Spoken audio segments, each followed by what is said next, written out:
ഇന്ന് ഞാൻ കാണിക്കാൻ പോകുന്നത് ബ്രിട്ടനിൽ കുറച്ച് ഫേമസ് ആയിട്ടുള്ള കുറച്ച് പുഡിങ്ങുകളാണ്. ഈ വീഡിയോയിലൂടെ അതിനെക്കുറിച്ച് ഞാൻ ഡീറ്റെയിൽ ആയിട്ട് പറഞ്ഞു തരാം. നിങ്ങളുടെ എല്ലാവരുടെയും സപ്പോർട്ട് ഞാൻ പ്രതീക്ഷിക്കുന്നുണ്ട്. 1000 സബ്സ്ക്രൈബേഴ്സ് ആകുമ്പോൾ ഞാൻ എന്തായാലും ഗീവ് അവേ പ്ലാൻ ചെയ്യുന്നുണ്ട്. 10 പേർക്കാണ് ഞാൻ ഗീവ് അവേ പ്ലാൻ ചെയ്യുന്നത്. ഞാൻ ആദ്യം തന്നെ കാണിക്കാൻ പോകുന്നത് ലെമൺ കേക്ക് ആണ്. Creamy lemon cake. അതുപോലെ ഈ ലെമൺ കേക്ക് ആദ്യമായിട്ട് ആരെ ഇൻട്രൊഡ്യൂസ് ചെയ്യുന്നത് വെച്ചിട്ടുണ്ടെങ്കിൽ അതിനിപ്പോഴും ഒരു ആൻസർ ഇല്ല. കൂടുതലായിട്ടും ലെമൺ യൂസ് ചെയ്തുകൊണ്ടിരുന്ന കൺട്രി ഇന്ത്യയും ചൈനയൊക്കെയാണ്. ഈ ലെമൺ കേക്ക്, പ്രത്യേകിച്ച് ലെമൺ ട്രിസിൽ കേക്ക്, ബ്രിട്ടീഷ് വിക്ടോറിയൻ കാലഘട്ടത്തിൽ വീട്ടുപാചകക്കാരിലൂടെയാണ് ഇത് ആദ്യമായി, അതായത് ഈ ലെമൺ കേക്ക് ഉത്ഭവിക്കുന്നത് തന്നെ. ഇപ്പൊ നമ്മുടെ ലെമൺ കേക്ക് ഒരുപാട് അപ്ഡേറ്റ് ആയി. ഇതുപോലെ ക്രീമൊക്കെ ഒഴിച്ചിട്ടൊക്കെയാണ് കഴിക്കുന്നത്. ഈ കേക്കിനെ കുറിച്ച് പറയാനാണെങ്കിൽ ഞാൻ കഴിച്ചിട്ടുള്ളതിൽ വെച്ച് one of the best lemon cake എന്ന് ഞാൻ പറയും. ഞാനിപ്പോൾ ഈ കേക്കിലേക്ക് ഒഴിക്കുന്നത് നല്ല തിക്കായിട്ടുള്ള ക്രീമാണ്. ഇതുണ്ടല്ലോ, ഈ ക്രീം ഒഴിച്ചിട്ട് ഉടനെ തന്നെ നമ്മൾ കഴിക്കരുത്. ഒരു 5 മിനിറ്റ് നമ്മളിത് സോക്ക് ചെയ്യാൻ വേണ്ടി വെക്കണം, എന്നിട്ട് ഇത് കഴിക്കണം. ഇങ്ങനെ കഴിക്കുമ്പോൾ ഒന്നും കൂടി നല്ല ഫ്ലേവർഫുള്ളാണ്.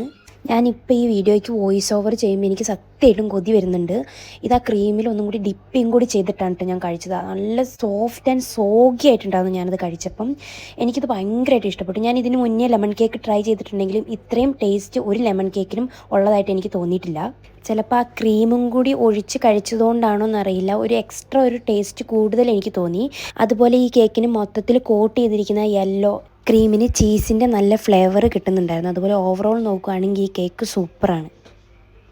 ഇതാണ് ബ്രെഡ് പുഡിങ്. ഇത് ഒറിജിനേറ്റ് ചെയ്തത് ബ്രിട്ടനിലാണ്, അതും 11th സെഞ്ച്വറിയിൽ, അതായത് ഒരു 1000 വർഷം മുൻപേ ഈ ബ്രെഡ് പുഡിങ് വന്നു. ഇതിന്റെ ഇൻഗ്രീഡിയൻസ് എന്ന് പറയുന്നത് മെയിൻ ആയിട്ട് ബ്രെഡാണ്. ബ്രൗൺ ബ്രെഡും എടുക്കും, വൈറ്റ് ബ്രെഡും എടുക്കും. എനിക്കൊന്നും കൂടി ടേസ്റ്റ് ആയിട്ട് തോന്നിയിട്ടുള്ളത് വൈറ്റ് ബ്രെഡ് തന്നെയാണ്. പിന്നെ ഇതിനകത്ത് ചേർക്കുന്നത് എഗ്ഗ്, ബട്ടർ, റൈസിൻസ്, പിന്നെ നമുക്ക് ഡേറ്റ്സ് ഒക്കെ യൂസ് ചെയ്യാം. ഇത് കഴിക്കുന്ന രീതി എന്ന് പറഞ്ഞിട്ടുണ്ടെങ്കിൽ ഇതിനകത്ത് ക്രീമോ കസ്റ്റാർഡോ ഐസ്ക്രീമോ ഒക്കെ ഇട്ടിട്ട് കഴിക്കാം. ഞാനിപ്പോൾ കഴിക്കുന്നത് ക്രീം ഒഴിച്ചിട്ടാണ്. ഇതൊന്നും ഒഴിക്കാതെ കഴിച്ചാൽ ഇതിന് ടേസ്റ്റ് എന്തായാലും ഇത് കഴിച്ചപ്പോൾ തന്നെ എനിക്ക് ആദ്യത്തെ ഫ്ലേവർ തന്നെ കിട്ടിയത് നല്ല ബട്ടറിന്റെയും അതുപോലെ എഗ്ഗിന്റെയും ബ്രെഡിന്റെയും ഒക്കെയാണ്. ഒരു പ്രത്യേക ടേസ്റ്റ് ഉണ്ടായിരുന്നു. പിന്നെ ഈ റേസിൻസ് കടിക്കുമ്പോൾ നല്ല ടേസ്റ്റ്. പിന്നെ ഇത് വായിലേക്ക് വെക്കുമ്പോൾ തന്നെ ഇത് ഓൾറെഡി നല്ല സോഫ്റ്റ് ആയിട്ടുള്ളതാണ്. അപ്പൊ ഇതിനകത്ത് ആ ക്രീമും കൂടി ഒഴിച്ചപ്പം അത് ഒന്നും കൂടി അതിനകത്ത് ബ്ലെൻഡ് ആയിട്ട് സോഗിയായി. പിന്നെ ഇത് ബ്രിട്ടനിൽ അത്യാവശ്യം എല്ലാവർക്കും സിമ്പിൾ ആയിട്ട് ഉണ്ടാക്കാൻ പറ്റുന്ന ബ്രെഡ് പൊടിയാണ് കേട്ടോ വീട്ടിൽ. ഇത് കണ്ടില്ല, ഇതുപോലെ ലെയർ ആയിട്ടാണ്. ശരിക്കും നമ്മുടെ ബ്രെഡ് ഇതുപോലെ ലെയർ ആയിട്ട് വെച്ചിട്ടാണ് ഇവരിത് ഉണ്ടാക്കുന്നത്. വൈറ്റ് ബ്രെഡ് ആണ് ഒന്നും കൂടി ടേസ്റ്റി ആയിട്ടുള്ളത്. ഓവറോൾ നോക്കുകയാണെങ്കിൽ കുഴപ്പമില്ല, അത്യാവശ്യം എല്ലാവർക്കും ഇഷ്ടപ്പെടുന്ന ഒരു പുഡിംഗ് ആണ്. ഇതാണ് സ്റ്റിക്കി ടൊഫി പുഡിംഗ്. ഇത് UK അത്യാവശ്യം ഫേമസ് ആയിട്ടുള്ള ഒരു പുഡിംഗ് ആണ്. ഇത് ഉണ്ടാക്കുന്നത് dates, dark brown sugar, egg, flour, golden syrup, butter, toffee sauce ഇതൊക്കെ ഒഴിച്ചിട്ടാണ്. എനിക്കിത് കഴിച്ചപ്പോൾ കൈൻഡ് ഓഫ് കേക്കിന്റെ ഒരു ടെക്സ്ചർ പോലെ തന്നെയാണ് തോന്നിയത്. പിന്നെ ഇവർ ഈ പുഡിംഗ് ഒക്കെ ഉണ്ടാക്കി കഴിഞ്ഞിട്ട് ഇതിന്റെ മുകളിൽ ഒരു സിറപ്പ് ഒഴിക്കുന്നുണ്ട്, നല്ല മോയ്സ്ചറൈസ്ഡ് ആയിട്ട് ഇരിക്കാൻ വേണ്ടിയിട്ടാണ്. അതെല്ലാം കഴിഞ്ഞിട്ട് നമ്മൾ ഇതിന്റെ മുകളിലേക്ക് കസ്റ്റാർഡോ ഐസ്ക്രീമോ അതുപോലെ ക്രീമൊക്കെ ഒഴിച്ചിട്ടാണ് നമ്മൾ ഈ പുഡിങ് കഴിക്കുന്നത്. ഞാൻ ഒഴിച്ചത് കസ്റ്റാർഡാണ്. ഇത് ശരിക്കും പറഞ്ഞിട്ടുണ്ടെങ്കിൽ എനിക്ക് ഫസ്റ്റ് ബൈറ്റിൽ തന്നെ എനിക്ക് ഇതിൻ്റെ കൂടുതലായിട്ടും കിട്ടിയ ഫ്ലേവർ ഡേറ്റ്സിൻ്റെ തന്നെയാണ്. നല്ല തിക്കായിട്ടുള്ള ഡേറ്റ്സിൻ്റെ ഫ്ലേവറാണ് എനിക്ക് നല്ലോണം വന്നത്.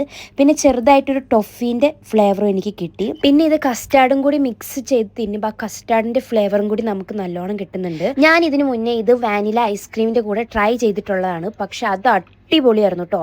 കസ്റ്റാർഡിനേക്കാളും എനിക്ക് ഇഷ്ടപ്പെട്ടത് വാനിലേൻ്റെ ഐസ്ക്രീമാണ്.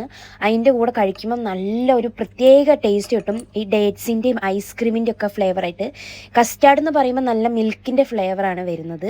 എനിക്കൊന്നും കൂടി ഇഷ്ടപ്പെട്ടത് ഐസ്ക്രീമിൻ്റെ കൂടിയാണ്. പിന്നെ ഇതിൻ്റെ ടേസ്റ്റിനെ കുറിച്ച് പറയാനാണെങ്കിൽ അടിപൊളിയാണ്. ഇതിൽ കൂടുതൽ തെളിവൊന്നും എനിക്ക് തരാനില്ല.